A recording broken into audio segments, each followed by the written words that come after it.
Ryan Smith here for another edition of the UMO Coaches Show, joined today by head men's soccer coach Sean Brennan. And Coach, obviously didn't get the result we wanted, but to go back and forth with Lees-McRae the way that we did, shot for shot, tick for tack essentially with a nationally ranked team, that's pretty and something you can tip your hat to. What did you see from the guys in that game that you can help build off of? Yeah, I mean, it's unfortunate to play as well as we did and to come out with a loss, but no, it showed that we can play against good teams and compete, and I thought the guys in the second half competed very well.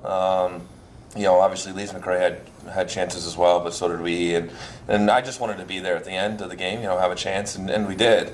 So all credit to them. They worked hard. We've got a good group. We just got to keep pushing this week and keep growing.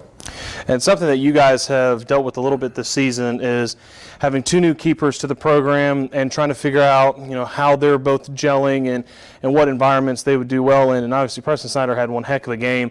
I think there was one save in the second half that he was, full stretch out, popped off the hands, and it just had that sound of a Major League Soccer just save. You just heard that pow, and everybody in the stands just went nuts because you're like, that was an impressive save. What did you see from him, and how happy are you with his progression? Yeah, I mean, both goalkeepers have done great, and we've been splitting them game by game, to give them a fair chance and kind of let them work it out themselves. But it was one of the best goalkeeping performances I've ever seen. I trained goalkeepers for a long time. I was one. No, it was exceptional, and he kept us in the game in so many points. And he was going to have to come up big because we had to push there at the end and kind of throw things forward to try and catch up. And no, he was fantastic. And you kind of touched on that. You were a keeper, and that's kind of your specialty, and amongst other things. But it kind of helps when that position so well, and it's obviously such a crucial one. What do you use to kind of help figure out which guy is going to get the start long term? Well, it's a lot of things. I work with our goalkeeping coach Ryan Hansen, side by side, and he's been fantastic in developing goalkeepers here. And so it's a lot of different things. It's obviously confidence, shot stopping ability to hold shots, confidence off your line, being able to make the right decisions. There's a lot of different factors, and they're both young. So they're going to make mistakes, but both of them have been fantastic so far, and I believe we've only let up 3 goals in 4 games, and so it's been a great addition for both of them. And it probably obviously kind of helps ease your stress level a little bit when you've got 2 guys that you can throw at any point in time and both of them respond well, because I think that's something that a lot of programs don't necessarily have. Most of your programs have one person that's kind of the key starter, and then you've got that reserve backup in case something happens. But to be able to switch them in and out like that is kind of a real benefit to you guys, because then if one guy's just getting tired, it's super hot outside, and they're just getting drained, you can throw somebody else out there. Yeah, absolutely, and for their own development too, they're getting, the real way goalkeepers develop is minutes, and you've got to have real life exposure and in matches, and they're both getting it right now, so it's great for both of them. It's great for all of us. Yeah, and I think that kind of helps push the program forward, and we'll kind of move forward ourselves here as well. So Francis Marion on Wednesday, obviously a tough regional team. What are you expecting out of the Patriots, and what are you guys kind of doing in practice this week to prepare for them?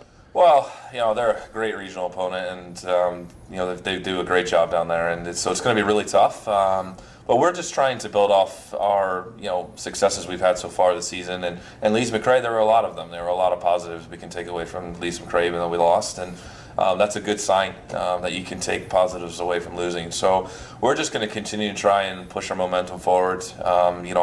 Getting a result against Francis Marion is going to be just as difficult as it was, trying against Lees-McRae. So we're going to keep the guys sharp and focused and get them the information they need for Wednesday night, and we're going to give it a good go. But I want to be there in the end of the game, and as long as we're there, I can deal with whatever outcome happens. What's it like playing in front of the home fans like that? Obviously, this is your second year, so it's not new for you playing in front of our own fans. But for a lot of these guys, Saturday was their first real shot at seeing what it was like to play in front of a home crowd, and they were really responsive, to that game. Obviously, whenever you have a doubleheader, you expect some loss in fans, whether they're just there for one. But there was a pretty good crowd there at Hammond Field. And what was it like for you to see kind of the way the guys responded off the crowd? No, it was good. We had a great crowd on Saturday. We typically do here, and obviously winning helps. When you have success, more people get interested, and that's something we've talked to the guys about success brings interest, but that's not always a good thing if you're not acting properly and doing what you're supposed to do. But no, I'm really happy with the turnout, and the atmosphere is great here at Mount Olive, and we do a good support staff, does a great job, and just a great environment. But the guys, they definitely get lifted off that. I think as a player, even if you're away, if the atmosphere is good and it's not even for you, you still tend to play a little bit better, and you can see that lift in the second half. Right. Where typically you're supposed to fatigue, and we didn't on Saturday at all. If anything, we got better.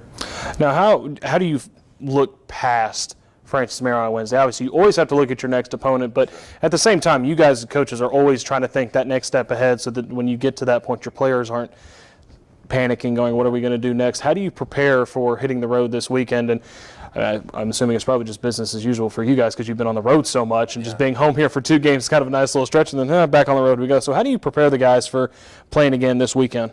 Yeah, it's tough. I mean, because as players, you never want them to overlook what's right in front of you. Right. But we as coaches, we have to, and we started that process today already. Not just Erskine on Saturday, but Belmont Abbey next Wednesday, right, who's undefeated. And Erskine is a very difficult place to play. So, yeah, as a staff, we're always trying to prepare ahead of time, get as much information as we can. Planning a trip itself takes a long time. People don't really realize that. Yeah, it does. The stuff that you guys have to do is kind of remarkable for that. Absolutely, itineraries and scheduling meals and things like that. So, no, we try to get ahead of the game as much as we can, but we keep that stuff very private until we get to that point where it's time to share for that game, because the players just need to focus on Wednesday night and trying to get a result against Francis Marion. All right, Coach, we wish you the best of luck. We'll talk to you at the half, obviously, so it won't be too long so we'll talk to you. But again, best of luck moving forward in the week, and hopefully we'll have some good news there at the halftime against Francis Marion. Absolutely, sounds great. For head coach Sean Brennan, I'm Ryan Smith. This has been another edition of UMO Coaches Show. Exceptional degrees at an exceptional value. That's transforming education. The University of Mount Olive, transforming education, transforming lives. Learn more at umo.edu. That's umo.edu.